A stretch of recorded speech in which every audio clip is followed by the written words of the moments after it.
cartoonist under the name Zapiro, and he is our honored guest here for 9 days, and we're going to do many more things than just this event today. So I'm going to leave it over to Jonathan to say hi and maybe a few words if you want to. Is it okay without the microphone? You here? Yes, perfect. Please. Okay, I want to say again a huge thank you to the EWK Society. I said that upstairs, if there are a few more people who weren't upstairs. I'm also hugely honoured that the museum is hosting this exhibition, and thank you so much to Karina Milder. There was one little story that I was thinking of telling here. Maybe I can tell it quickly, and that is that with all the kind of conversation that we're having about freedom of expression, I wanted to just focus on something that happened in 1988 when I was detained without trial by the security police in the apartheid era. I found myself in Polsmoor prison, which was the prison where Nelson Mandela was by that time, after he left Robben Island and before he went to Victor Verster prison. And the reason that they detained me was that they thought I was on the committee organizing for his 70th birthday, which was of course huge in 1988. It was around the world, it was a big thing. Nelson Mandela was being celebrated, he was still in prison, and people were wanting him to be released and the organizations to be unbanned.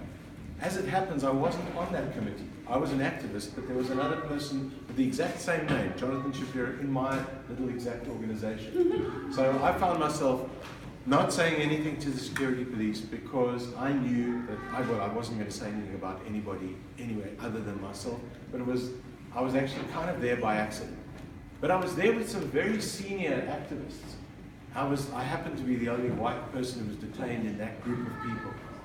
And some of them, those activists, what was fascinating to me was following the progress of the people, those 9 people who were detained on that night in 1988. And I was in prison for 11 days, 5 of them in solitary for refusing to answer questions. So I just got a taste of suffering. I only had that little taste of suffering. People suffered really terrible things, I didn't.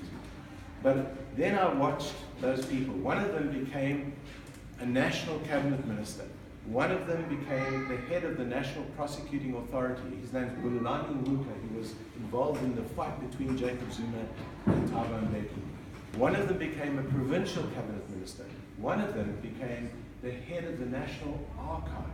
So doing what museums do and archiving things, recording what happened. One of them was a fellow journalist who became an editor of a very important newspaper.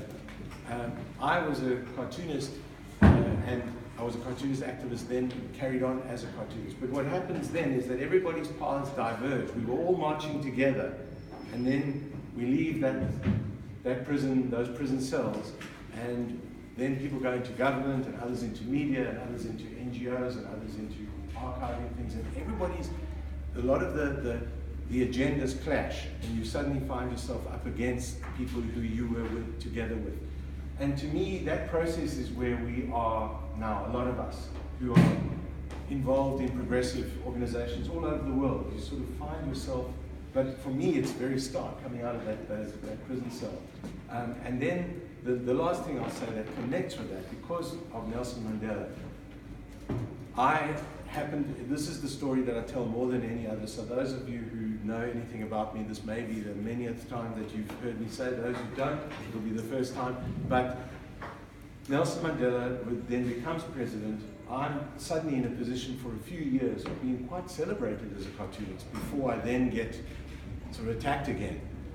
And Nelson Mandela loves my cartoons, although I meet him, and he loves the cartoons, and it was absolutely amazing. He knew a lot about me and about my cartoons. A few years later, a few years after I met him, he one day called me, a phone call out of the blue, and he kind of played with me, and I didn't know it was him. And I thought it was a friend playing a joke. And then when I realized he was just phoning to say he wanted to see my cartoons in one of the daily papers, and my cartoons were moving papers, and he wouldn't see them when he was in Parliament, I was absolutely overwhelmed, and then I said to him, but you would have, I'm amazed that you call me yourself. You've been seeing the cartoons getting more and more critical of the government and of the ANC. And he said, oh, but that is your job. That is what, it's the single most powerful moment for me as a cartoonist, and it links in with my history and everything that's come afterwards, and it gives me strength to kind of carry on and do the things that I do. And now to be here is absolutely amazing to be celebrated by the BWK Society. Thank you so much.